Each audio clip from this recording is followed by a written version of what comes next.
Good morning, or good afternoon, or good evening, depending on where you're joining us from. My name is Jason Buffington with Veeam. Joining me, as always, is my esteemed colleague and friend, Dave Russell. Good morning, my friend. Good morning. Good morning. Dave, I got to tell you, this is one of the LinkedIn Live sessions, the YouTube streams, the Facebook videos. How many ways are we consuming this? But this one's a big one. This is one of the most exciting topics that I always like to talk about each year, and that is the Gartner Magic Quadrant. Right? It's like the heavens opened up and this magic document comes down and says, and this is what the industry looks like. Before we go there, though, so one of the other areas that you track is market share. Typically, we look at IDC for market share, but Gartner has their own numbers. Can you walk us through those and why this is interesting this year? Yeah, for sure. And, if you think about market share as sort of like a map, I'll give a shout out to everyone watching, put in your comment section where you're tuning in from globally. We go to a global map. I'm Colorado, Jason's in Texas. We've got production going on in Georgia as well as over in Europe. But we'd like to turn a little bit more of this green, as we like to say. So feel free to put your comments in there. But you're right, Jason. Gartner also does numbers. And if we look at the first slide, one of the things that I think is really interesting, we'll see how much longer they do this, but IDC lists the top 5 vendors by name, and then everyone else is in the other category. Here, if you go clockwise, you can see there's all kinds of vendors, meaning obviously more than 5. I actually remember, because I was the guy actually, helping put this chart together many, many years ago. I remember when Veeam came on as the number 8 or 9 vendor. I forgot which it was, but it was close to vendor number 10. Let's put it that way. And year before last, Veeam surpassed IBM to become the number 3 vendor in the market. So it's just amazing to see the historical shift over time. The other thing that's worth mentioning, though, if anyone has seen this in the past, this year, when Gartner published their 2020 full year numbers, Gartner, like IDC, went to adding backup software and replication. Gartner used to just be backup software, in which case the order would be slightly reversed. Veritas would be number 1, backup software only. Dell EMC number 2. Either way, Veeam's number 3. Now you kind of mentioned in passing, back when I used to build this chart kind of thing. Let's take a moment, and I know you're awfully humble on this, but you came from Gartner, and we're going to talk a lot about the Magic Quadrant. You have a special place in Magic Quadrant history. Share with folks your background, and then let's kind of get into it. Yeah, as far as I know, I'm the only human that's been involved with this Magic Quadrant all 23 years of its existence. It was a Magic Quadrant, and then I took it to a retired methodology called a market scope, I guess it actually technically was, and then I took it back to a Magic Quadrant again. So when I was at IBM, I was feeding information into the analysts, then for almost 13 years was the analyst, the lead author, and then now on the vendor side, feeding information in again. So yeah, there's been a lot of therapy over the years. Actually, the one really interesting thing I can tell you, though, the process to do an MQ is just Herculean. I mean, I put together this project plan. My first MQ I did in 10 and a half weeks. After that time, I budgeted 9.5 months, and the half was kind of buffer. 9.5 months. So let's go ahead and bring up slide 2. Let's go ahead and put the dartboard, if you will, up on the screen, because that's what I used to joke as is like, surely there's some analysts who got drunk one Friday, they started throwing some darts, and this is how it landed. And I was kind of making fun of you at the time as the guy throwing the darts. But so 9.5 months. So this thing published in July of 2021. Walk us through, what does a Gartner analyst have to go through in order to produce this kind of asset? Yeah, the dates you mentioned are actually pretty important, because you're right. It published in July, and the fine print at the bottom, you can see as of June, meaning this is when their methodology was complete. So they finalized that and then started chatting with vendors about it for internal reviews in that June timeframe. But they go out to the vendors essentially by February. And for sure in January, The analysts are putting together any criteria changes they may make, any change to the title or description in the overall market. Because a key thing, a Magic Quadrant is supposed to evaluate a vendor and their portfolio in a given market. And so a lot of people read these sometimes as product charts. They're not. Veeam's certainly well associated with a single product, but really we're a platform. Okay, so if the vendors get a chance to start doing this in February-ish of the year, so that means November, December, October, that's when the Gartner people will start really thinking about what are they going to ask, because the instrument's different every year too, right? Yeah, it is. It's Rick Vanover and I kind of tag team on doing the response. I think the last couple of years, our response has been right around 55-ish pages or so. I can remember when I had no length limit, and there was two vendors in particular that would be come in right around 150 pages each. So it was pretty heavy reading of like 600 plus pages of the various questionnaire survey responses. That's amazing. So if I were to play that back, so in the fall of a given year, they start thinking about developing a questionnaire. Then in this case, you and Rick on behalf of Veeam and along with several other team members as well, but you're providing somewhere between 55 plus pages of response. Then it all gets read, then it gets quantified, and that's how these dots show up on the magic dartboard.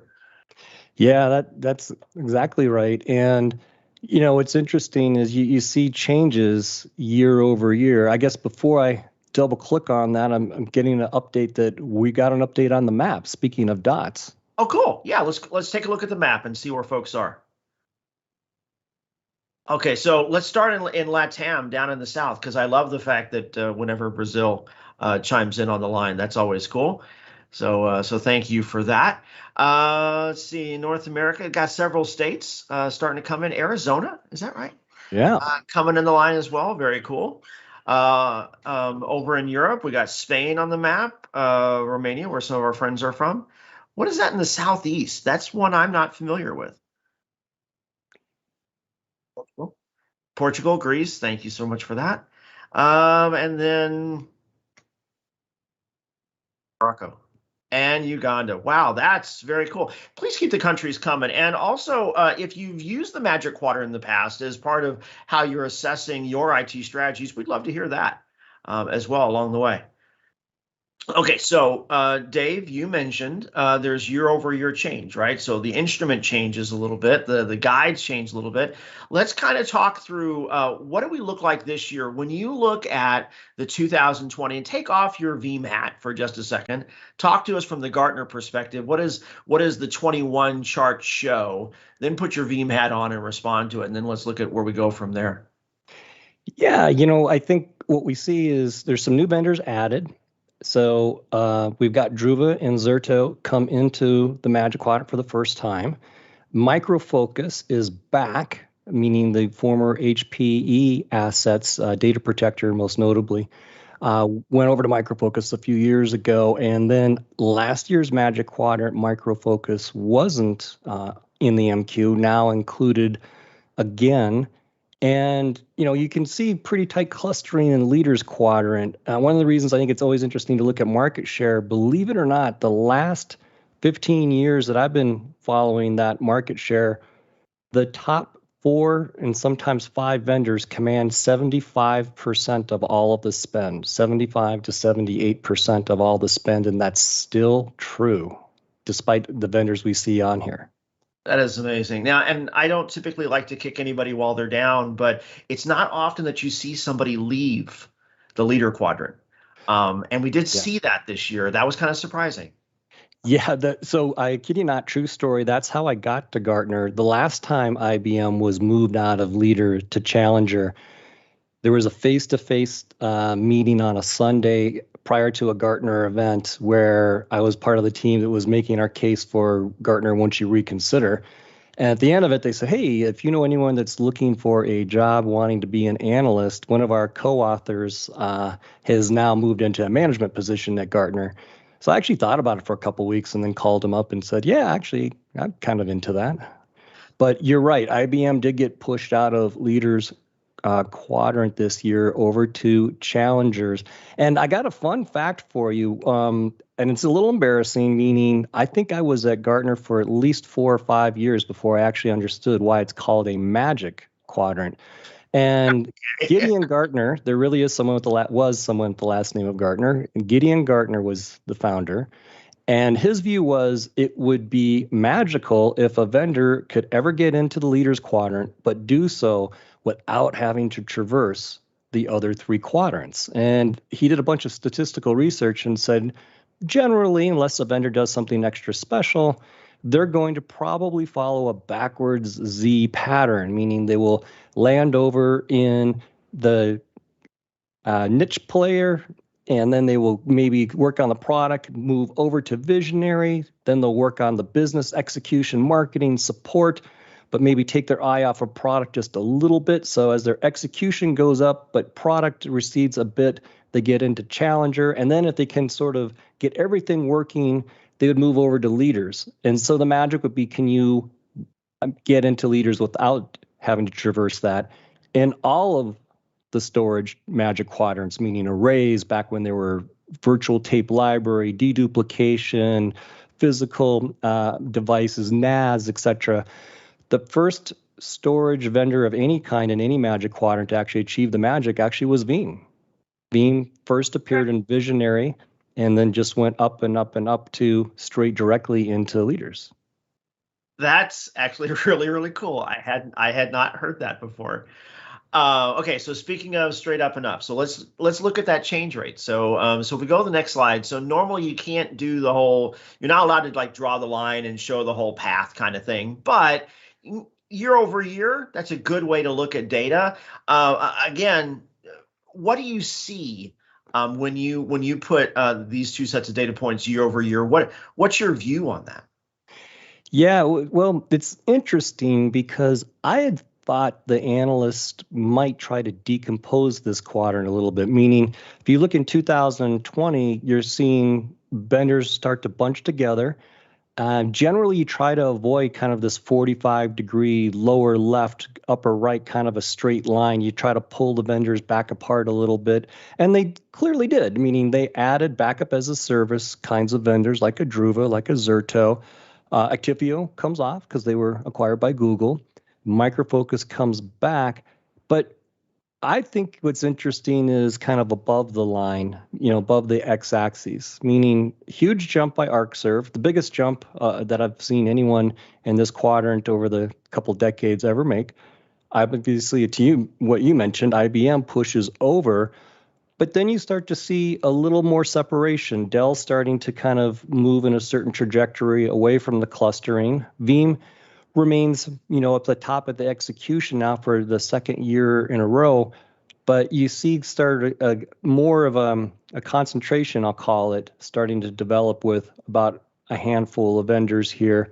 So over time, if we say trends are going to continue, you could probably see another vendor come out of the leadership quadrant and go into the challengers quadrant.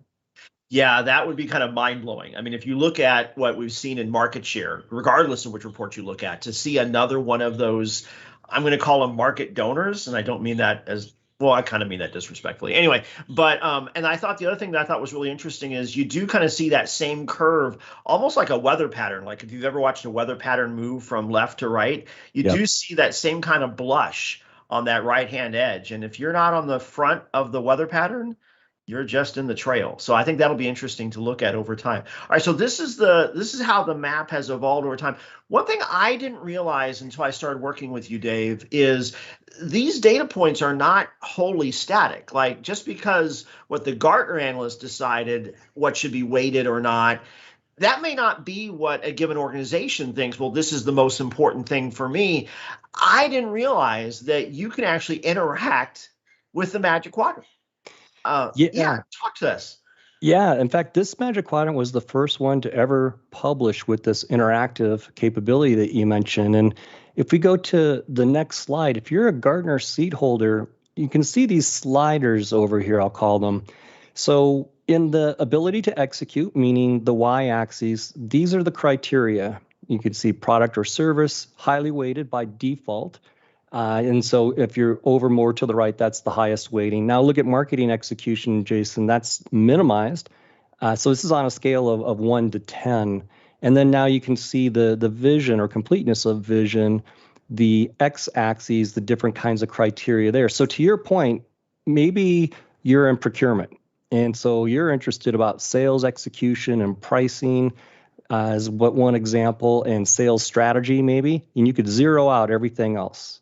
Now, interestingly enough, because the scores aren't published, there is a little bit of reverse engineering that you can do just by zeroing out all of a criteria. Now, the catch, if you want to call it, is because it's relative weighting, someone like Veeam, and I'll just use us as an example, we're highest in ability to execute. So there's no real sliding that we can do that's going to change our position, but you can see other people fall or rise accordingly. And one of the things that's a little unfortunate from Veeam's perspective, look at on completeness of vision, there's literally almost a half a dozen. There's 5 things that are medium weighted: marketing strategy, sales strategy, business model, vertical industry strategy, and geographic strategy. Guess what Veeam does really, really well in addition to other things? Those 5 Geographic things. coverage, market coverage, sales coverage. Yeah. So if we crank those up, you would see us move across on vision. And actually, I should point out, for all of the leaders, not only did we retain the highest position of ability to execute, but we actually moved over more than anyone else to the right on completeness of vision. But if you were to weight some of these other areas, which are kind of more middling criteria weighted, we would actually move even further. I think one thing the slide goes, and we should come back to the map in a second, but I think one more thing these slides reemphasize is, you pointed out earlier, and I know it's in the disclaimer on everything Gartner publishes, this is a measure of company, not a measure of product, right? There's nothing on here that talks about best for VMs or best for NAS or best for cloud or whatever. This is about the company, which if you look at those scales, I think is really, really interesting. And so certainly if you remove those scales around, I'm curious as to if you actually just normalize everything through the middle, how that chart would go. But all right, but we could keep messing with the map, but let's take a look at our map for a second. We've got a bunch of folks that have kind of chimed in a little bit. Let's see, how about starting North America? Maybe we see that Ohio, it's always nice when it might even be a Veeam or two coming over there. So welcome to the great state. If we look in Europe, what do we got? So Czech Republic's in the house, Slovakia, if I'm working right, Italy works. What else we got? Caraco. Let's go down south a little bit. Curacao. I have that wrong. And then over in on the other hemisphere, we got Nigeria. Always good when India's there. I love when the big ones turn green. It just makes me happy along the way. Indonesia over on that far edge. And any other big greens in the house? Open it back up, because I think I see Australia-ish, or a little skirt of that on the very bottom. There we go. Now we just need Canada and Russia, and the whole world could be green. All right. Okay. So we've covered the sliders. We've covered the charts. It would be very easy to presume that the magic quadrant is this little bitty square box and a bunch of dots. But there's actually a lot more to the magic quadrant. After reading that many pages, we often come back with some overall assessments, as well as some pros and cons, probably isn't right, strengths and weaknesses. Talk about what is it that was highlighted for Veeam? Yeah, you're right. Most people look at the optic, the graphic meaning, and that's kind of the well-known methodology or the takeaway from that. But it is a large document. Every vendor gets a write-up. And so if we look at just quickly Veeam's commentary, it mentions a little bit about what's our flagship offering, the Veeam Availability Suite, and what that comprises. Talks a little bit about some things that we've updated in the last year. And then particular note, they highlighted our acquisition of Kasten, meaning the Kubernetes container support. What's interesting, though, is they didn't comment on HPE buying Zerto, and they also really didn't mention a couple of other items as well. One of the things I think was interesting, though, is there's a fair amount of cloud in here. You can see some talk about Azure and Google. So one of the highlights or criteria weightings you can definitely tell are protecting next-gen workloads, and cloud is first and foremost in there. That makes sense. Now, we drew the green box after the fact on October 2020, Veeam acquired Caston. But again, let's remind ourselves that this whole survey is based on data as of February-ish of that year. And admittedly, if you're a Veeamer, you're a little disappointed by that, because what did we do in March? We shipped a whole bunch of products. Yeah, and that was kind of my talk track last year too, meaning what was funny is they gave us till I think it was February 28th. The product had to be generally available. I believe that was on a Sunday. So, or more, it was March 1st, but that happened to be on a Sunday. So it was really the end of February, the product had to be generally available. Right. And then the analysis was done and completed by middle of June and then published at middle of July. But to your point, Jason, the last 2 years, Veeam has been on our greatest release cadence in our company history, meaning brand new products, major updated products. Caston, as we know, they're revving every 2 weeks. They're putting out new capability. And literally as we speak, in the next handful of weeks, Veeam, we're going to now rev every single one of our cloud offerings. Yeah. So you're right. This is a snapshot in time, but the delivery cadence keeps moving. So we snapshotted in February, wrote the report in March-ish, late March. We shipped the entire V11 suite of technologies. Then the Gartner Gartner document publishes in July. And then now in the end of Q3, we're going to be doing a bunch of releases again. None of those actually make the chart. And yet, if you look at some of the strengths and considerations that Gartner published, actually some of them are addressed in our recent deliveries, aren't they? Yeah, they are. And the part of the analysis does ask for future plans, but I think appropriately, it's not a game of who has the best PowerPoint or can have the best conversation. So one of the goals of strengths and cautions is to try to your point about, well, what if you're looking for, say, excellent in VM or really good for cloud? So the strengths and cautions, they've very consistently been listing 3 of each. So here are 3 strengths that are listed, and this is intended to help guide someone, when to choose a vendor for what kind of use case. So here what they're calling out, Veeam pioneered instant recovery 11 years ago, been updating that, extended that now to multiple hypervisors, to NAS environments, to enterprise applications. So that was mentioned. Cloud mentioned that was also becoming more and more important. We have in all of our cloud products a cost model so that you don't get that sticker shocker surprise. So we estimate based upon the policy that you've configured what the actual solution's going to cost you. And then the last strength was tech support, which is becoming increasingly important for more and more people. So on that strengths slide, we've got instant recovery, cloud cost transparency, and tech support particularly mentioned. And Jason, as you know, we've got a really cool capability in Veeam 1 that they mentioned as well in tech support. Yeah, and I just love the fact that, first of all, the instant recovery, as you said, we pioneered that. The cloud cost transparency just shows how much innovation we've done, not just about backing up the cloud, but really understanding what is it that I, as admins, really understand to be successful in the cloud. And certainly for all those organizations that have watched Veeam continue to grow from mid-market through upper commercial into enterprise, I dare you to ask a single enterprise organization what's the most important thing they need for a long-term relationship, and it's tech support. Right, that the quality of that experience of what happens after day one along the way. So I'm checking the clock. We got about 4 minutes left. Let's take a look at what were the cautions. What were the things that that Gartner pointed out that folks also ought to be concerned with?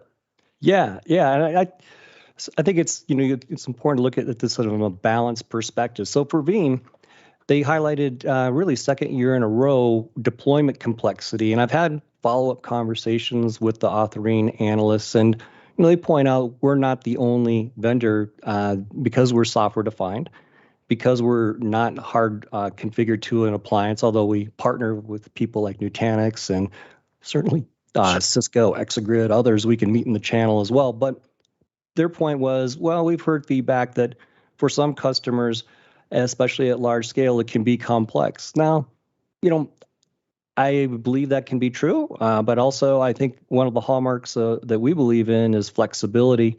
I'd like to point out the same Veeam that I run on my Lenovo laptop.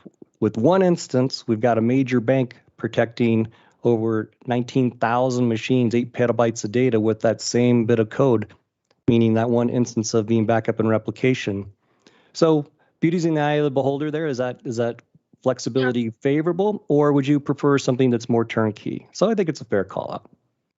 And certainly, if you're thinking only about day zero, right? You pull a black box out of a piece of cardboard and go next, finish, and all of a sudden you're backing up data. I can appreciate deployment complexity as a concept, but I dare you, if you are an all Cisco shop, do you really want to strap in some super micro gear? If you're an all HP shop, do you really want to go get some Intel white boxes and put them on the same floor? So I'll take a little bit more in the right sizing requirements and make sure that I have consistency of management across my environment over next, finish on day zero all day long.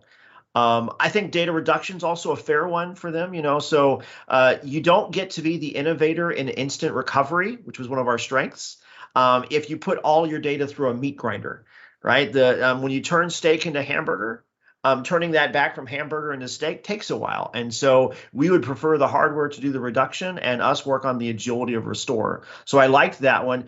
Yeah. Talk about automated tiering, right? So we talked about cloud as being one of our strengths as far as understanding what IaaS admins need. Let's talk about the tiering side of it. What were your thoughts on that? Yeah, I mean, I think that's a fair comment to make. Again, it's a snapshot in time.